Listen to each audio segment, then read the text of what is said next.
आज़म पाकिस्तान मियां मोहम्मद शहबाज शरीफ इस वक्त सीका के छठे सरबराही इजलास में खिताब कर रहे हैं।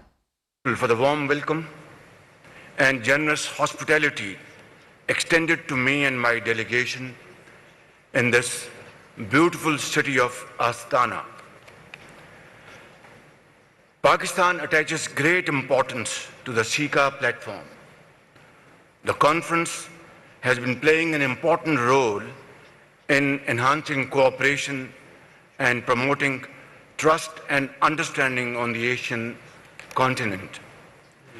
We highly value Kazakhstan's leadership and deeply appreciate the vision offered by Kazakhstan in transforming CICA into an international organization through an incremental and consensus-based approach. Mr. Chairman, Pakistan is living through a colossal climate-induced calamity. Unprecedented rains and flooding that have submerged more than 1/3 of my country are without any doubt the consequence of global warming and climate change.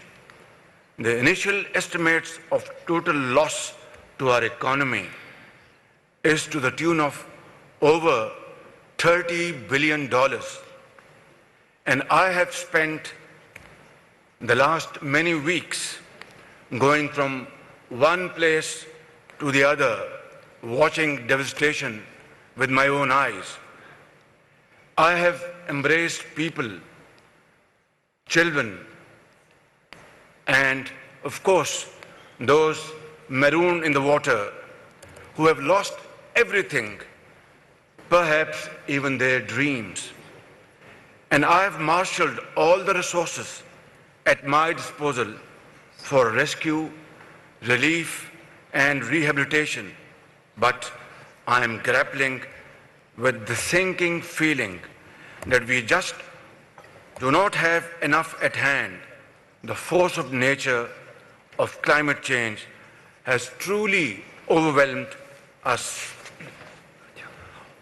What makes this situation even more tragic is that even though Pakistan is responsible for less than 1% of global carbon emissions, yet we are among the top 10 countries most severely impacted by climate change. This disaster may set Pakistan back by decades. More than 1,600 Pakistanis, including children, have lost their lives. Thousands of kilometers of road infrastructure and bridges are washed away. Entire villages have been swallowed up by raging waters. Cotton, wheat, and rice crops lie in ruins. Vast stretches of land today resemble an ocean. Navy boats run where once children played football and cricket. Mr. Chairman, Pakistan needs immediate help. Our 33 million climate refugees, that is more than the population of many countries. These climate refugees need to be rehabilitated, and today I am personally grateful to the UN Secretary General Antonio Guterres for having visited Pakistan last month. We are very thankful to the UN for the fresh flash appeal of $816 million for Pakistan earlier this month. Many countries have also pledged financial assistance and sent relief goods. On behalf of my nation, let me thank each and every one of them for their acts of generosity and empathy. And I can see many leaders sitting around this table who have been generously committing support to Pakistan, and I thank you all from the core of my heart. And ladies and gentlemen, we look forward to your continued support as we transition to the more daunting phase of rehabilitation and reconstruction. And let me assure you, we are determined and we are committed by the grace of God that we will emerge stronger from these floods, and we shall, inshallah, bounce back in a very short period of time. Mr. Chairman,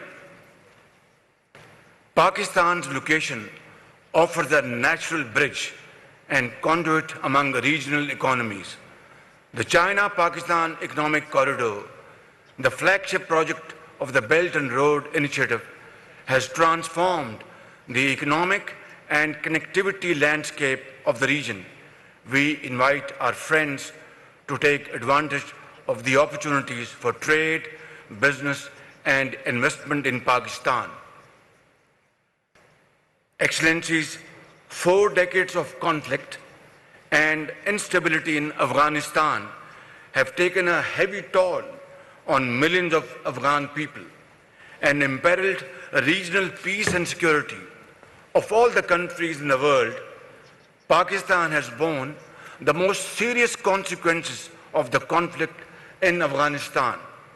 We have suffered over 80,000 casualties and economic losses of over $150 billion in the fight against terrorism. And finally, by the grace of God, we were able to beat terrorism of all shades and color in Pakistan. Not only in Pakistan, it has sent a great message to peace-loving world across the globe that out of these great sacrifices, Pakistan has been able to become a country instrumental in controlling terrorism and extremism. To this day, we continue to host about 4 million Afghan refugees on our soil. A peaceful, stable, united and prosperous Afghanistan is in the best interest of Pakistan, not only Pakistan, the entire region and the international community. We call upon the world to support the people of Afghanistan in their quest for sustainable peace, stability and development. Mr. Chairman, Pakistan's first priority is to revive rapid and equitable economic growth. To do so, stability in the region is most essential. Pakistan desires peaceful relations with all its neighbors, including India. However, until India brings its atrocities in occupied Kashmir to a grinding halt, a just and lasting peace will remain elusive. For 7 decades, India has defied the will of the United Nations, as reflected through the 2 UN resolutions on Kashmir. For 7 decades, India has trampled the will of the people of Jammu and Kashmir by denying them the right of self-determination. And for 7 decades, India has used repression to silence the voice of Kashmiris demanding their inalienable rights.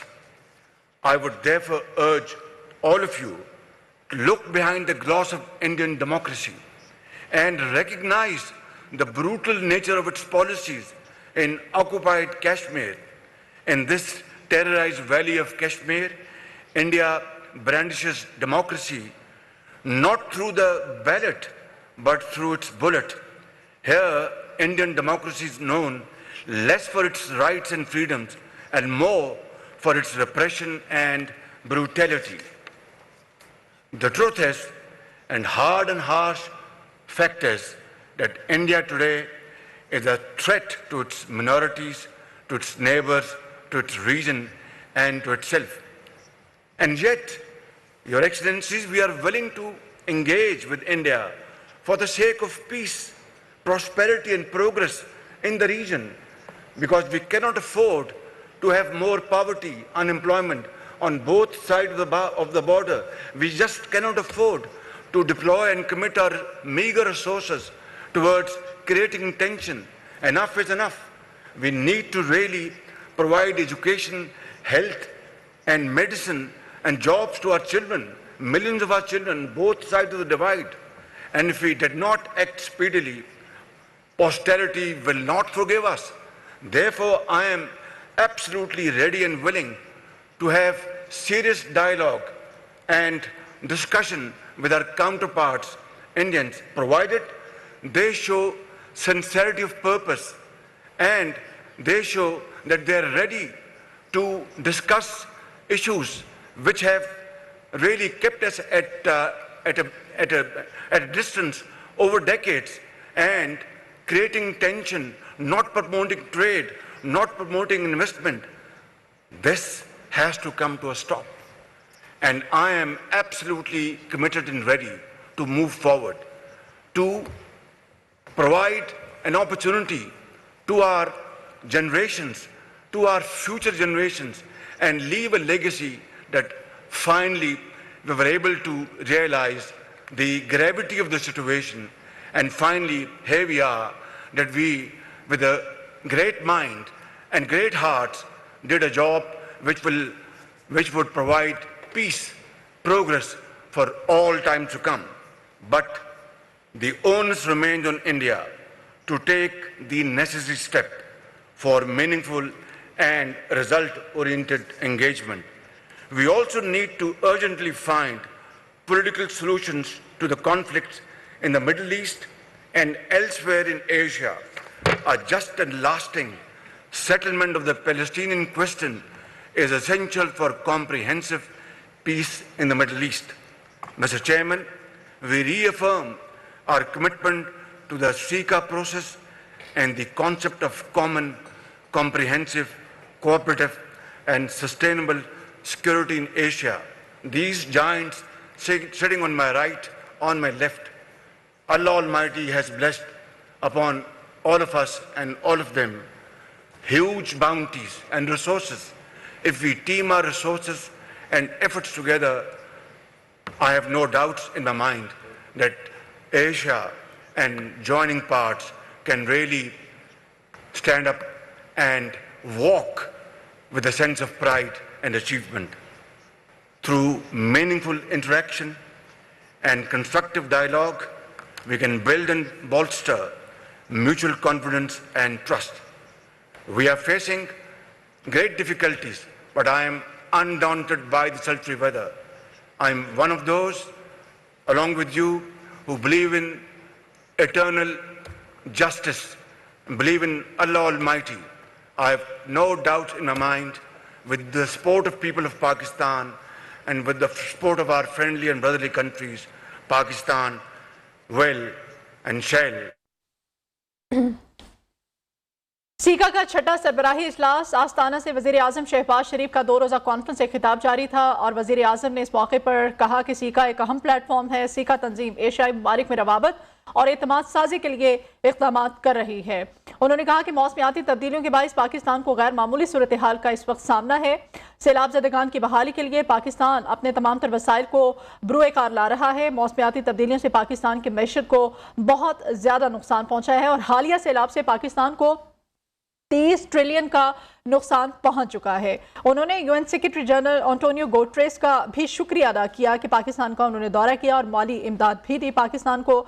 साथ ही साथ वज़ीर आज़म पाकिस्तान ने आज इस platform पर बात करते हुए कहा कि पाकिस्तान ने दहशतगर्दी के खिलाफ बेशुमार कुर्बानियां दी है। भारत ने मकबूजा कश्मीर के अवाम के हक़ खुद इरादियत को दबा रखा है। पाकिस्तान भारत समेत तमाम हमसाया ममालिक के साथ अच्छे ताल्लुकात चाहता है। खबरों के